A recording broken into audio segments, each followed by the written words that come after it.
Can you tell us which CAPF is the oldest? Who is the current Minister of External Affairs for India? Tell us some of contribution of Chittaranjan Das in Indian national movement. Who guards POK from the Indian side?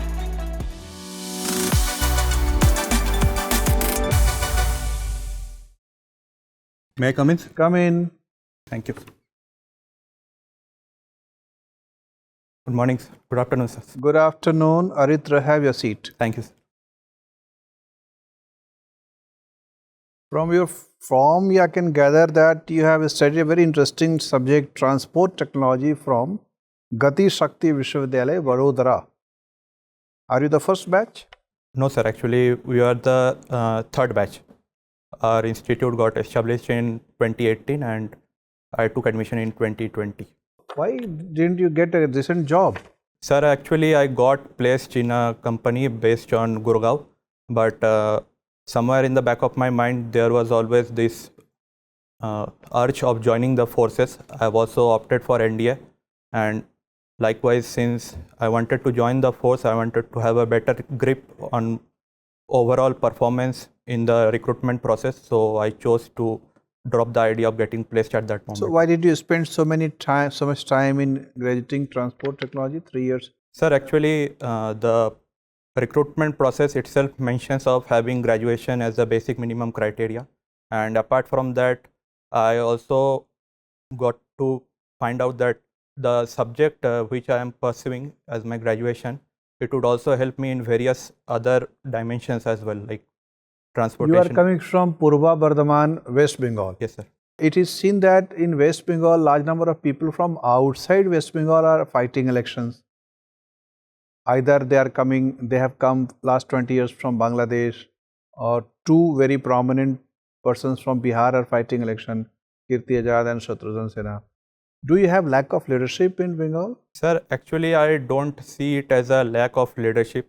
West Bengal has always been a melting pot of persons from various divisions, culture, and also we can see that since we had a boundary with Bangladesh and after the 1971 Liberation War, there were massive inflow of refugees from both the side of Bangladesh, and since they also need to have a basic human rights, and in terms of settlement and everything, the government there itself chose to give them that opportunity to establish themselves.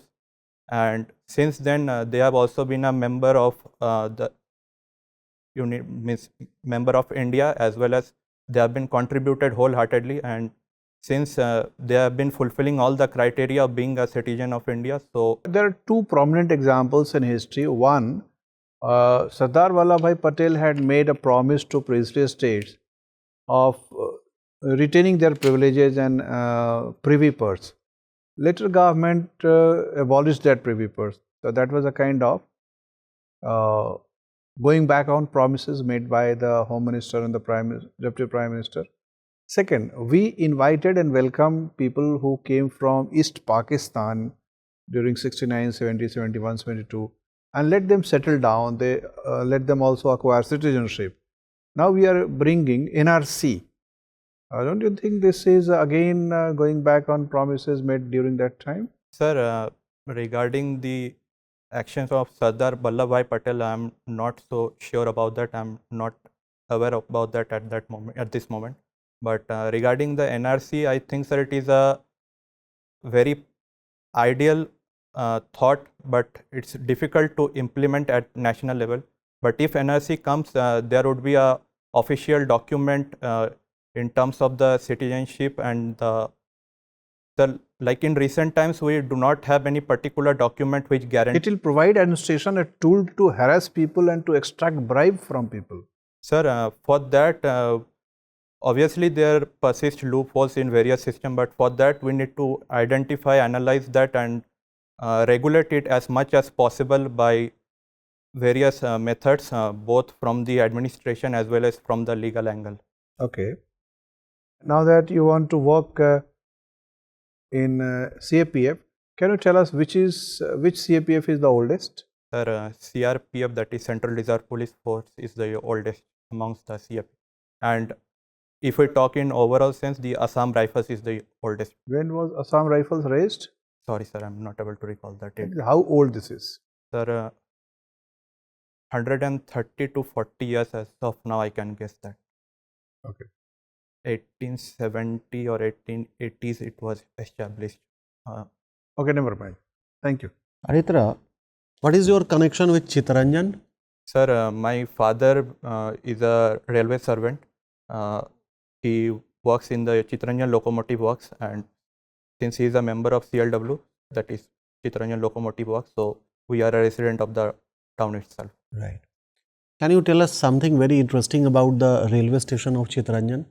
Sir, one of the most distinct feature of the railway station of Chittaranjan is that it is located in the state of Jharkhand. Earlier it was Mihijam railway station, but later it was rechristened as Chittaranjan railway station. So the township is in West Bengal. The township And is in West station is Bengal in and station is Jharkhand. in Jharkhand. Correct. Tell us something interesting about Chittaranjan rail works. Sir, Chittaranjan, It has so many first with respect to India. sir, Chittaranjan Railworks, that is CLW, is the first of its kind railway locomotive manufacturing unit established in India. It is the only railway industrial township in India, and apart from that, CLW has been pioneer in both steam as well as electric locomotives, and at present, last year it had broken the Limca Book of World Record in producing the most number of locomotives in a single manufacturing year. Right. Tell us some of contribution of Chittaranjan Das in Indian national movement. Sir, Chittaranjan Das, that is, we also know him as Deshbandhu. He has been pioneer in the freedom struggle, and also he is the political leader of our great Netaji Subhash Chandra Bose. And apart from that, he along with his wife, that is Basanti Devi, he along with his wife has aided the national struggle and the freedom struggle from India from various sociological as well as political He aspects. along with Motilal Nehru set up a party also, which was different from Congress party. Can you name it? Somewhere in 20s, mid 20s. Sorry, sir, I'm not able to recall it right. Fine. You are now aspiring to work for CAPF, right? Central Armed Police Forces have some tough times working in West Bengal. Can you tell us about a few, instances when there was a kind of tussle between the West Bengal government and any of the Central Armed Police Forces? Sir, CAPF has been facing difficulties all throughout India, but if I happen to talk particularly for the state of West Bengal, recently there was a clash between in the Sandesh Khali region while the ED went to raid the house of a political leader who has been alleged of some various criminal activities. And why the Chief Minister is against extending jurisdiction of BSF from 15 to 50 kilometer on the Bangladesh border? Sir, I need to read about Right. this. Tell us something about the problem of infiltration on the Indo-Bangladesh border and how this is changing the demographic of adjoining district. Sir, regarding the infiltration in the Indo-Bangladesh border, since it is a border of various and diverse geographic terrain, it is challenging in its own way. Apart from that, the need to modify the infrastructural gaps and the mechanization of forces along with the lacuna of manpower is also the aspects which is at this moment is making us face these troubles. Fine, thank you. Aritra, what is happening in POK? Sir, although I am not too much acquainted with it, but recently I read about a protest that is happening. Yes, you are absolutely right. There are protests going on, in fact armed protests in the POK region. Why are people protesting there? Sorry sir, I need to read. And they have also requested India's assistance. This has something to do with poor economic situation there. Can you suggest a way by using which India can resolve this issue of POK? Sir, at this moment, I think that India can have a very good grip considering the turmoil over there in terms of propaganda, by using positive propaganda to spread about the positivity and positive sides of India, and thereby considering some global mediator to have to come and have a plebiscite in that region. That could be a way out. Okay. Talking about POK only, who guards POK from the Indian side? Sir, the POK,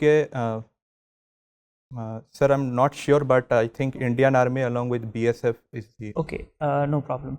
Why do you think POK is strategically important for India? Sir, POK is a juncture between three different countries, that is Pakistan, China as well as Afghanistan.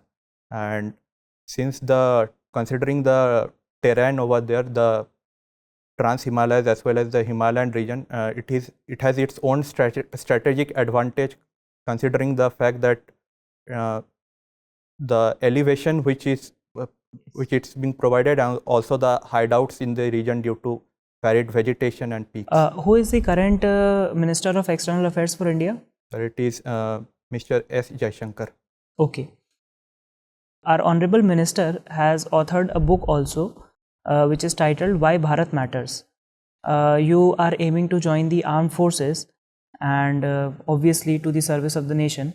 According to you, why Bharat should matter? Sir, Bharat or India is one such country which has in recent times been example for the global south, that is the developing or the least developed countries, in terms of providing a good leadership as well as providing a way forward in terms of various aspects in a pragmatic manner, both in the domestic as well as in the international level. Considering all these factors, it is right time that we can say that India has its own point towards making the world a better place, and hence for this we can say that Bharat matters. Okay, my last question to you. What is competitive backwardness? Sorry, sir. Okay, thank you. Aritra, Yes, who is going to win election in West Bengal? sir. It is the people's right. The people who thinks is the best suited for the region would win the election. What is your observation? What is the mind of or mood of people there?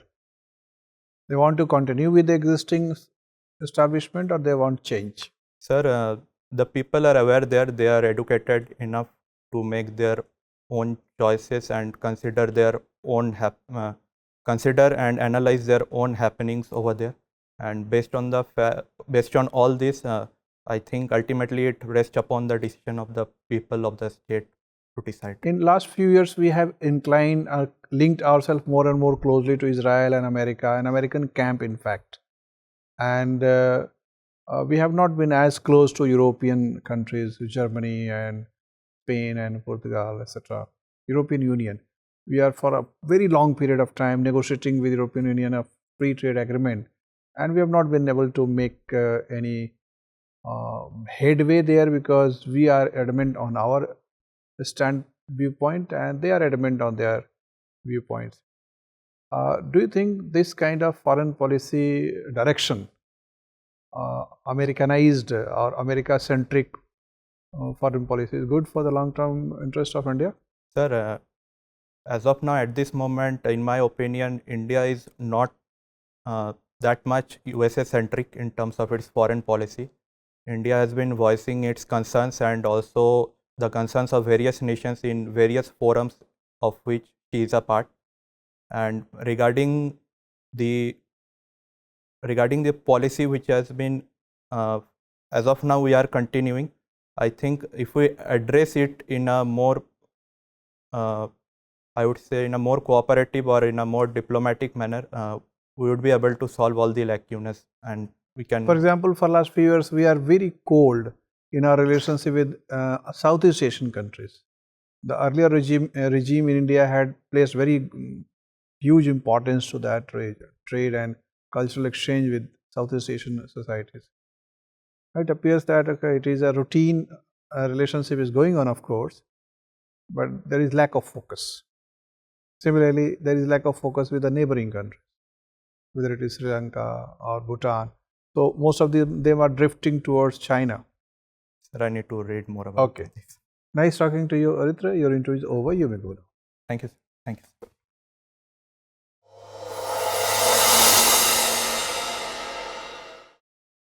Have a seat. Your interview is on 29th of May. Yes. Got good enough time. Have you identified areas where you need to work further? Yes, sir. Which areas? Sir, areas like while expressing opinion, I get deviated too much, and apart from that, I need to focus more on arranging the topics while answering. And sir, please. Okay. No, we found your performance good. Your mental alertness is good. Other things are also fine. Only in sitting posture, we'll suggest that you need to narrow down or close your knees. It's quite set apart. Other things are fine. You are well dressed. Your sitting posture is good. Entry is good. All the formalities which are required, you performed. Your listening gesture is fine. You understood the questions attentively. You listened to the question and gathered the main intent of the question fine. And your answers were also largely good. Not only satisfactory, it's good answers. But of course, there is scope for improvement. And as a general guideline, we'll suggest that you need to study all the CAPF agencies individually, including their genesis, in which context they were raised. For example, Assam Rifle was raised in 1835 with a very short-term objective of protecting the tea gardens owned by East India Company. क्योंकि उस वक्त territorial stake उनका था नहीं. Sir अभी मेरे को याद आया ये. I have read about it, but at that moment I was not able to recall that. और आपको रिकॉल इसलिए भी करना चाहिए क्योंकि Rabindranath Dwarkanath Tagore had also bought a tea garden there, and उनके टी गार्डन को भी ये प्रोटेक्ट करते थे. Thank you sir for the information. खैर, so थोड़ा सा क्लोजली पढ़िए उसको. Another thing is that this Myanmar issue is going on. So read the history. The first Anglo-Burmese war, the second Anglo-Burmese war, the third one. That is what is the history of our relations with Burma. And Burma was made independent in 1935 under Government of India Act. And Congress had been pressing the Britishers to make Burma independent. तो आना तो नहीं चाहिए, लेकिन ठीक है कि Burma को आज़ाद हमने क्यों कराया. Burma was part of India. RBI was Central Bank of Burma until I think 1944. Okay, so there were a large number of Indian persons in Burma, particularly Rangoon and another city, and very many of them were Bengali persons, many were Tamil persons. But in the 50s and 60s, there was a movement. In 30s also there was a movement in Burma to oust Indians. Again, there is an attempt taken for last couple of years to oust Indians. अभी भी चल रहा है. तो वहाँ से बहुत सारे लोग सिर्फ रोहिंग्या को नहीं भगा रहे हैं, वो इंडियंस को भी भगा रहे हैं. And many are coming to Indian side to take shelter here. They are seeking asylum. In this context, decision to seal the border looks a little harsh. So the local legislatures of Nagaland and Mizoram have passed resolutions to criticize the central government decision of sealing the border.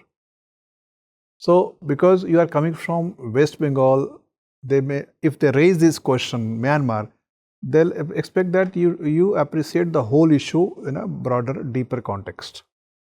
Similarly, if you are reading about BSF, reading about CISF, go into the deeper details because time is available. And what are the issues they are handling today? What are the issues or threats which are likely to emerge in near future in changing geopolitical conditions?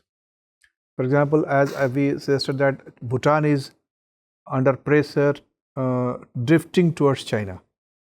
Chinese are offering them more opportunities, more resources, and the youth of Bhutan is also having their own materialistic aspirations. So earlier they were getting better opportunities in India, now they are getting better opportunities in China. There is a section of Nepali youth also, they are getting better opportunities in China. So there is a social pressure on the government of China, Nepal, to get closer to China. Similarly, there is a social section emerging in Sri Lanka also. जैसे हम चाहते हैं कि America के पास जाए क्योंकि America से पैसे मिलेंगे, टेक्नोलॉजी मिलेगी, हमारे यूथ को वहाँ एम्प्लॉयमेंट मिलेगा. These are our considerations. Why you want to develop friendship with America? Because of these temptations. More opportunities, more technology, more fun. Similarly, the people of Sri Lanka want to get closer to Sri Lanka, China, because similar facilities Chinese are offering. So you should also appreciate the ground level facts. Then that motto can be realized better, winning of minds and hearts.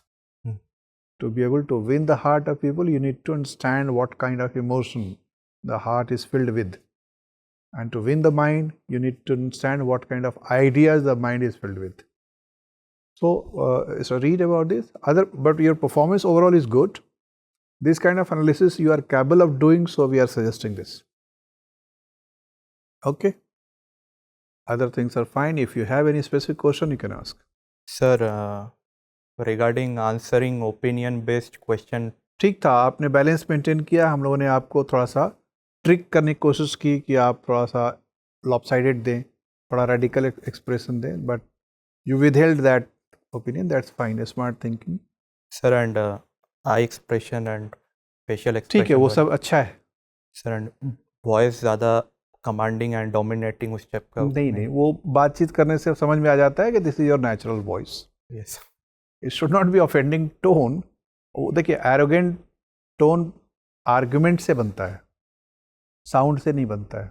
ये general feedback मेरे को मिलता रहता है घर से कि your voice looks too arrogant and too dominating. नहीं, वो नेचुरल आपका वॉइस है. ये अनुभवी लोगों को पता होता है. वो बहुत मैकेनिकल और स्टैंडर्डाइज्ड कोई फॉर्मूला नहीं होता है. सबका अपना नेचुरल वॉइस कॉर्ड होता है. सर, एंड लास्ट सवाल है sir, based on this performance क्या मार्क्स मिल सकते हैं and how can I further improve? देखिए, as per the report available, people who are having decent interviews are getting in the range of 120 to 130, which you of course certainly deserve. And depending on the mood of the board that time, they may even award another 5-7 marks to you. Not less than 120. You can reach out up to 135-37. ठीक है performance, उसको लेकर कोई चिंता sir, and ये dress code ठीक है? अच्छा है. Okay, all the best. Thank you sir. Thank you sir.